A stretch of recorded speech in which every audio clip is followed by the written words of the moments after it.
Richard. It's so creatively inspiring. Radio Richard.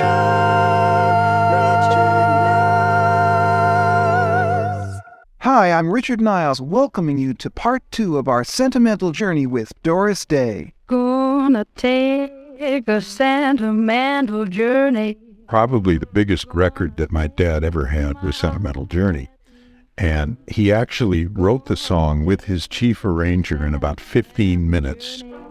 Listening to the song was the only time that men would cry during the war and heard Sentimental Journey. And it wasn't just hearing the song, it was hearing Doris Day whispering the song in their ears, going straight to their hearts. Doris Day's career was to achieve the kind of superstardom in singing and acting only reserved for Crosby and Sinatra. But while still in her teens, she had a massive hit with Les Brown's Band of Renown. Les Brown Jr. tells the amazing tale of the million-selling smash of 1945, Sentimental Journey, with some help from his brother and band member Stumpy Brown, and some readings from Doris Day, her own story.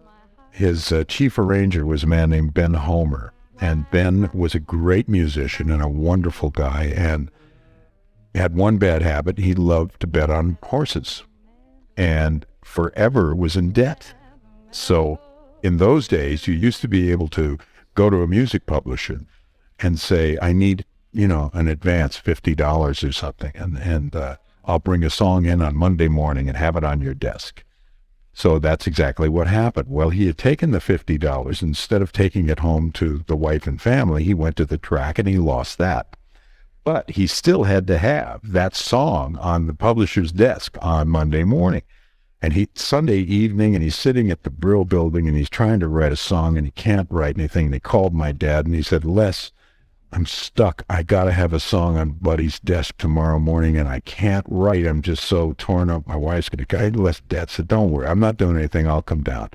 So he walks down to the Brill building, goes up, and said, let me see what you have.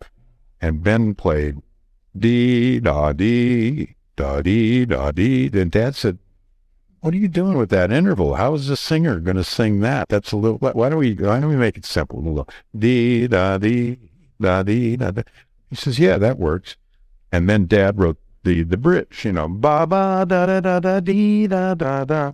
Okay, 15 minutes later, they had the song. They didn't need lyric. They just needed to put the music on his desk. So he turned it in the next day. Buddy Morris was the publisher. And Buddy had just read a book that was a 19th century travelogue by the name of Sentimental Journey. So he gave it to a lyricist, Bud Green was his name, and Bud wrote songs like Once in a While, Flatfoot Bluesy, and all these things. And he said, Bud, I want you to write a lyric for this song, and I want the title to be Sentimental Journey. Doris wrote about the first time she sang Sentimental Journey in her autobiography. We were playing the Pennsylvania Hotel in Newark, New Jersey, when at a late-night rehearsal, Les gave me the sheet music for a new song that he had helped compose, Sentimental Journey. The band went through it, and I scanned the lyrics as they played. I felt a distinct rise in my scalp. I always feel a rise in my scalp or on the backs of my wrists when something is special, whether it be song or man. I stepped to the microphone, and on the second run-through, I sang the lyrics. I loved the song, I loved singing it, and we all thought it was going to be a big hit. When we were at the Pennsylvania Hotel in New York in 1944, we had put Sentimental Journey in, as they say, in the books in our library. And we started playing on our remotes around June or July or something like that. And I never knew this, but I heard Doris doing an interview where she said, letters came pouring in. What is the name of that tune? It's great because there was no recording going on in those days because Petrillo had to stop recording. He had a strike on against the record companies. So anyway, Les was told this or knew it, and we quit playing it because he didn't want anybody to hear it over the radio and go out if the record band was ever lifted and record it before he could. So we were in Boston, and it was in November, nice and cold, and we got the word that the strike had ended. and it was word that it looked like it was going to end.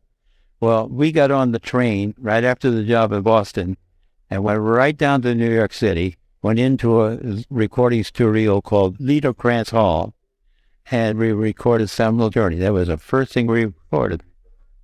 Les introduced Sentimental Journey the following night. I started to sing the lyrics, and by the end of the first 8 bars, the couples had stopped dancing and were just standing there, arms around, listening to me. It was an overwhelming success. They just stood there, wildly applauding until we played it again and again. There were requests for it all night long. I sang it on a network remote, and mail came pouring into the hotel from all over the country.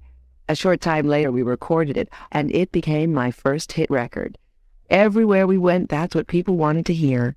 When they did record the tune, it was late in 1944, and they went out on the road. It was released in February. I believe it was February of 1945, and of course, a few months after that, the war ended. And Sentimental Journey with Doris's, girl next door voice and all that became the theme song for all those kids coming home from World War II. In a sense, Sentimental Journey became the serviceman's theme song. For the rest of the war, I received a flood of mail from GIs all over the world telling me over what army juke or radio they had heard me sing the song and what it meant to them. Some of them wrote me love letters. It was very touching. I got sick and tired of having to sing the song, but I never tired of reading the mail from the servicemen. I had other hit records with Les, like My Dreams Are Getting Better All the Time, but none rivaled the success of Sentimental Journey. Gonna take a sentimental journey. Author of Doris Day's biography, Michael Friedland. This was a song that really epitomized the era. It was wartime. Young men in khaki, olive green or blue, of various shades of blue, were being shipped to they didn't know where. And on the top of their minds was all they wanted was another journey, a journey home.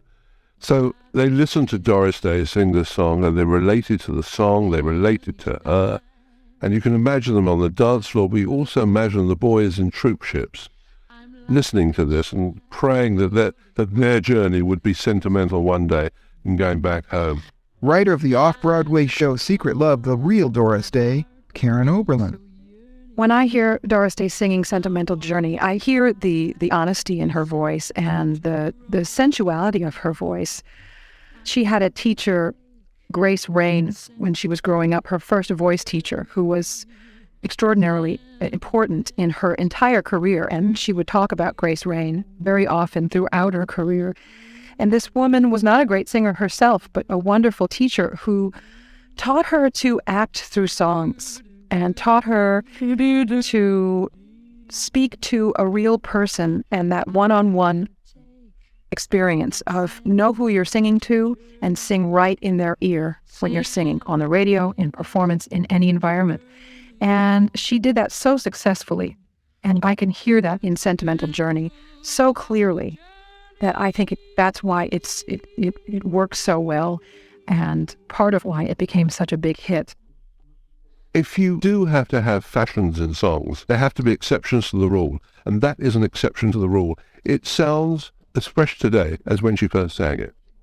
Everybody loves a lover. Her recording success contrasted with her private life, as her second short marriage to another musician, George Weidler, ended, and her third was beginning, this time to her agent, Marty Melcher.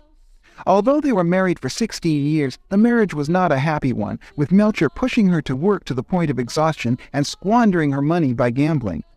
Doris should have been worth $20 million in 1968 when Melcher died, but she faced $500,000 in debts. Michael Friedland. I think Doris had a weird sense of the sort of men that she was craving for. I think if you really want a definition of how different Doris in real life was from her screen image, as this lovely girl who was always getting the story a bit wrong but came back to it in the end and was very nice and very virginal and very loving and very, very normal. The definition would be her real life. It was so totally different from that. I didn't think about having a career. When I was a little girl, I wanted to get married and have children, and I wanted my husband to be the man of the family. Very old-fashioned that way, and it didn't work. I became, the breadwinner. In 1961, Doris recorded the album Duet with conductor, composer, and pianist Andre Previn. Singer Karen Oberlin and many critics feel it was one of her best. I believe because she was unhappy in her career. Marty Melcher, her third husband, was encouraging her to do material and to do films that were not projects that she wanted to do. And she had been singing songs that did not make her terribly happy. And this was an opportunity to sing songs that she adored, with a composer she adored, with a pianist who was so glorious, Andre Previn. And she really dug in, and the results are incredible. There's a song written by Andre Previn and Doris Previn, and it's called Yes. And I sing it on my album as well. The joy in it and love in the song, it just emanates from the record or CD gloriously, and it comes across so beautifully. And you sense the idea of duet between the two of them when they play off of each other, the piano and voice. She was such a musician, even though she couldn't read music. She found a way to sight read, and she was a musician herself because her voice was such a wonderful instrument. I think every musician wanted to be able to play with her. Audiences don't often consider the hard work that goes into the final performance they hear on a record or see on the screen. A great performance requires many hours of rehearsal, and Doris, with her exhausting schedule, used a technique often used by busy musicians: mental practice. I would drag myself home at night, too tired to move another step, but I kept practicing in my head. It was a trick I learned early on that was of great help to me. I could rehearse a dance routine in my head, watching myself perform, and that did me almost as much good as getting up on my feet and doing it. I rehearsed songs that way too. Not just the lyrics, but the actual rendition of the song, the phrasing, breathing, all of it, without singing a note. As a result, when Hollywood called, as Hollywood used to do in those days, Doris was ready, even though she'd never acted before. Songwriters Julie Stein and Sammy Kahn had been knocked out by her singing at a party and recommended her to director Michael Curtiz. But she stayed loyal to Les Brown until she got a call from actor Jack Carson. Jack Carson is the one who called me in my room at the hotel because I had my ticket to go home. So all set to go. I called my mother, and Terry was just a little guy. And I said, I'll be there, and then we're going to go back to New York. And so you be ready for that. Okay. So the phone rang, and we said, hello there. I said, hello. So this is Jack Carson. And I thought it was somebody pulling my leg. And I said, oh, yeah, sure it is. Who is this? And he said, no, it's really Jack. And then I got the voice, you see. And I said, oh. And he said, I just called to tell you that you're going to be my leading lady. And I said, what? He said, I know that you're going to have the part. And I said, oh, it can't be. It can't be. And he said, why not? And I said, because I have to go back to New York. And I said, and besides, I have my tickets. And I'm picking up my mother, and he said, hold it. Wait a minute. I don't think so. A screen test with Warner Brothers led to her first film, Romance on the High Seas, in 1948, and she was one of the last stars developed under the old Hollywood studio system. Bosley Crowther's New York Times review savaged her, saying, "This day's singing voice, while adequate, is nothing to herald." It was obviously adequate enough to get her an Oscar nomination for the song she sang from the movie It's Magic, and her first million-selling solo hit. In Britain, her voice and presence was adequate enough for them to rename the movie It's Magic. Now, if you're a singer, it's useful to have a good friend who's also a brilliant arranger like Frank Comstock.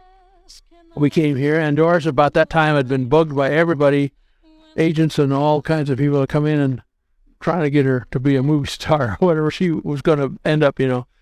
And so she said, I'm going to try get some work somewhere. And so she said, would I be her arranger conductor? And I said, sure, because this is where I was born. I was so glad to get home anyway. So we did 2 or 3 radio shows. She did the Hit Parade with Frank Sinatra at that time. Axel was conducting and did all Frank's tunes, and I did all of her tunes, which were the lighter, peppy tunes, you know. And so we did that, and then one day she got a chance to have a screen test. She took one of my arrangements to Warner's to sing on her screen test, and they liked it, so I got a job too. And I guess I did most of her first 10, 12 pictures, you know, parts of them, and then finally I did the whole picture, like on, what's the name of that? Calamity Jane. I think that's the reason why Doris Day never needed acting lessons, because she went to her screen test with all that inside of her already. Grace Rain had taught her to be specific, to act in her songs, and act as a performer on stage when she was singing with a big band. And she had been doing that for years already. So when she was in front of the camera in her screen test, she just did what she'd always done, but just on the spoken word rather than the song. At the start of the picture, I began taking lessons from the Warner's acting coach, Sophie Rosenstein. But Curtiz soon put a stop to that. Doris, I tell you about acting, he said. Some people, the lessons are very good for them. But I tell you about you. You have very strong individual personality. No matter what you do on screen, no matter what kind part you play, it will always be you. What I mean is, the Doris Day will always shine through the part. This will make you a big, important star. You listen to me. She sounded like the voice went right from speaking into singing and back. I mean, she always seemed so natural. I think Doris Day was a very sensual singer and actress, and people who are limited in knowledge of Doris Day to pillow talk may forget how sensual she was and is, I'm sure. I think Doris Day always exuded a sense of ease in performance as a singer and an actress. And I think some people misunderstood that and didn't see what great work she was producing because of that. There was love in everything she did, always, at every song, whether it was a heart-wrenching ballad or a comedic song or a non-singing dramatic role or Calamity Jane or Pillow Talk. There was always a sense of love and joy in her work. When people look back at Doris Day, they don't think of her as the great singer she was. They think of her as a movie star from all those wonderful Glass Bottom Boat and Pillow Talk and all those great films, all right? But if you look at her body of work as a recording artist, it's awesome. It's just incredible, you know, and people tend to forget that. You don't see a lot of Doris Day re-releases coming out that people play and you get to hear it. But she was a magnificent singer. And I'm a magnificent Richard Niles signing off saying thanks to our contributors Les Brown Jr., Karen O'Brien, Stumpy Brown, Frank Comstock, Doris herself, and a kangaroo pouch of thanks to my producer, Fiona Kroll. Next week I'll be giving you a fair crack of the whip with the story of Calamity Jane, considered by many to be Doris at her best. So get on that Deadwood stage while I'm moseying out of here. Richard. It's so creatively inspiring. Radio Richard.